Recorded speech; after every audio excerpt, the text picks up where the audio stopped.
Remember your first erotic souvenir at the movies? Well, the first time I felt erotic towards somebody was when I saw To Kill a Mockingbird. I fell madly in love with Gregory Peck. That's my first memory. I read Body of Evidence. I didn't think that the script was so great, but then, and I kind of ignored it, but then when Uli was going to do it and Willem was going to do it, then I became interested because I thought they would make it something different. The first time we see you in the movie Body of Evidence, you are crying. Is it difficult for you to cry, and how do you do? Well, the saddest things that could ever happen to me, and then it just happens. But it's hard if you've been doing it all day and you get to like 5 o'clock and you've done 1,000,000 takes, and now the saddest things you could think of aren't sad to you anymore, so that's when it gets hard. How did you prepare yourself for this part? Let's see. Well, I went to court with Willem Dafoe and just watched murder trials and watched people that were convicted for murder, how they behaved, men and women, their facial expressions, their eyes, how they dressed, and mostly that. I watched a lot of movies from the 40s also that I thought had a sort of similar feeling to it, the sort of film noir, courtroom dramas, those kind of movies, a lot of Hitchcock movies. This one movie in particular, but now I can't even remember the name of it. But Gregory Peck was in it, and it was a Hitchcock film, and there was an Italian actress, Louis Jordan was in it, and he was very, very young. Do you know the film I'm talking about? Had you no fear at the thought of spending your life with a blind man? I thought it a splendid opportunity. Opportunity? Yes, I thought I will be his eyes. Well, did you find it difficult to care for a blind man? To take care of him? No. He was never unkind to you? Sometimes. But I understood. It was terrible for him being like that. It was easy to forgive him. That's the one I watched the most because I loved the way she portrayed, you could never read her eyes in the courtroom. You could never tell. Every day people would give their testimonies. Some people said things that would make you think she was guilty. Some people said things that would make you think that she wasn't guilty, but whenever you looked into her eyes, you could never tell. What did you learn from this shooting?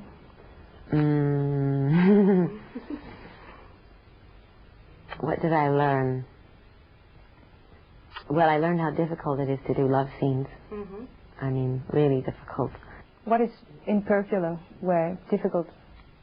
Just being in a room full of people that you don't know, technicians and, you know, assistant directors and all these people with walkie-talkies on, and you have to pretend to be in a very intimate situation, and there's lights everywhere, and you have to make sure your head lands in a certain position for the camera and the light, and it's very mechanical and scientific, and it's hard to think that way and also be very free. You know what I mean? So it was really hard. One of the themes of the movie is S&M relationships. Do you think acting can be sometimes a kind of masochistic pleasure? Absolutely. Acting, making movies is completely masochistic. Why?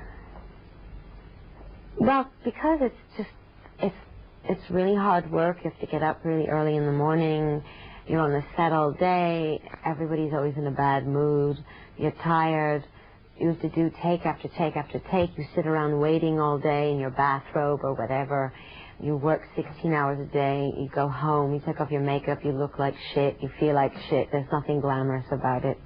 And then you don't ever know, no matter how hard you work or how hard you try, if the movie's going to end up good, because the director's in charge of all that, and you don't know how, you know, if you don't know how they're going to edit it in the end. You don't know what scenes will be there and what scenes won't be there, and it's always a huge risk that you take. And it's just a lot of hard work. By the way, you don't do safe sex in this movie. Do you feel responsible for the image you give on the screen? No, because it's not my personal statement. I'm playing a character, and she's, in my opinion, she's suicidal. She doesn't care. She lives life on the edge. She doesn't care to protect herself or anybody else. So she's irresponsible, and that's her, not me. What is for you a good actress? What is the definition of a good actress? For you. To be honest.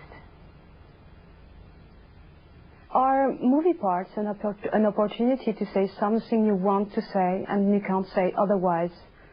They can be. I mean, are you talking about making some sort of a political statement or something? Mm-hmm. They can be. It depends on the film. Sometimes they're completely mindless, thoughtless entertainment. And regarding this movie? No, I have no political statement to make in this movie. And could it be redundant comparing to sex and erotica? No, they're completely different, because sex and erotica is me, my personal statement, and body of evidence. I'm playing a character. It's not my point of view. Do you remember the first time you wanted to be an actress? Yes, I'm sure it was the first time I wanted to tell a lie to my father when I was 4 years old or 5 years old or something. Is there a specific pain linked to being an actress, and have you ever felt filming as a rape? Yeah, I mean, sometimes you just don't feel like laughing when you're supposed to be funny. You have a personal life too, you know, and it's hard to really focus and concentrate. Sometimes you don't feel like crying. You're in a happy mood. And you have to kind of shut off the outside world when you're making a movie and nobody else exists, and your friends all hate you because you never call them back, and you just feel very isolated. So I think that part of it's painful. Would you be attracted by playing any kind of woman, even a housekeeper? You mean a maid? Yeah. Oh, yeah. Definitely.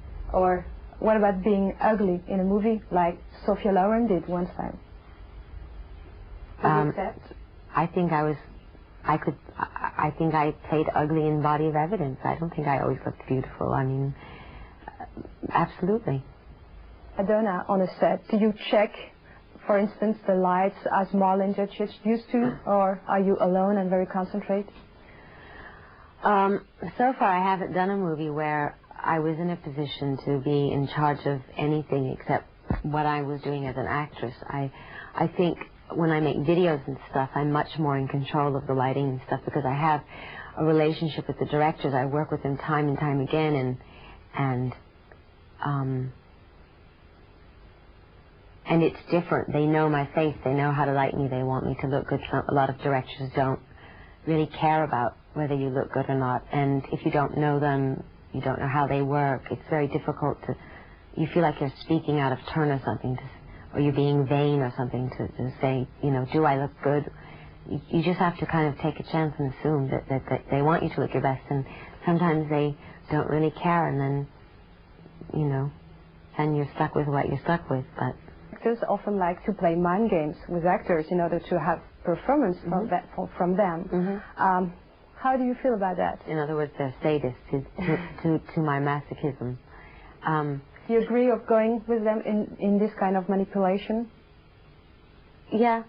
I mean, sometimes it works. Sometimes if a director is like pushing you, and he keeps saying, do it again, do it again, do it again, and you get really, really, really furious with them, and you get really mad, and then you use that in a scene. That's what they want. Sometimes they have to push you to get to that moment. I mean, sometimes it's necessary, because like I said, sometimes you go to work and you don't feel like it, and they have to kind of slap you around and get you into the mood. Unfortunately, it's very sadomasochistic on a movie set. How do you feel about being a tool among others in their hands? Well, sometimes I feel confident and sometimes I feel scared. Like I said, if I've worked with someone before and I know them, I feel much safer, and I can surrender myself and not be afraid. But with people I've never worked with before, it's harder to be a tool, as you say. What's for you in the movie stardom that you have not obtained already? Just better roles, better scripts, better movies, everything. The movie I'm doing next is one that I'm producing. Can you talk a little bit about it? Is it the one with Abel Ferrara? Yeah. Yeah? Can you Snake talk a Eyes. little bit about it? Sure. It's called Snake Eyes, and Harvey Keitel is in it, and James Rousseau. And Harvey plays a director, and I play an actress, and James Rousseau's an actor, and it's the insanity of making movies. It's what we were talking about earlier, the sadomasochism of making a movie and how you can destroy your life just to make a movie, and then in the end, is it worth it? And it's a little bit like Day for Night, Truffaut's film, how it's, you know, you see the movie being shot, it's a movie within a movie, and sometimes it's very confusing what's real and what's not real. So that's my next project, and I'm producing that with a new company. Who are the great directors you want to work with? That I haven't worked with already? Yeah. Mm-hmm. Or even... That are alive. All the people I want to work with are dead. For instance? For instance, Visconti, Pasolini, Fassbinder, Bob Fosse. I mean, who would I love to work with? Or are you looking for your Joseph von Sternberg? Yeah, I am. And what does it I sort of feel like I have one, but he directs all my videos. His name is David Fincher. Yeah. And we work on everything together, and we probably will do a movie someday, but I feel like the relationship I have with him is the one that she had with him, that Marlene had with von Sternberg. Yeah. And then what does it take to direct you? It's just almost like a silent language. It's eyes, you know, when you know someone so well, and it also has to do with love. I think the director has to kind of be in love with the actress and want only the best for her. Is it a handicap being Madonna when it comes to make a character believable? It's not a handicap for me. I think maybe it's a handicap for the audience, because I have such a very specific image in the public that sometimes I think it's hard for people to forget what they already think they know about me when they're watching a movie. How do you deal with that?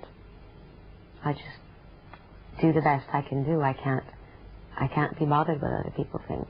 How do you imagine yourself in 10 years? I can't think that far ahead. Why? Because I'm not a fortune teller.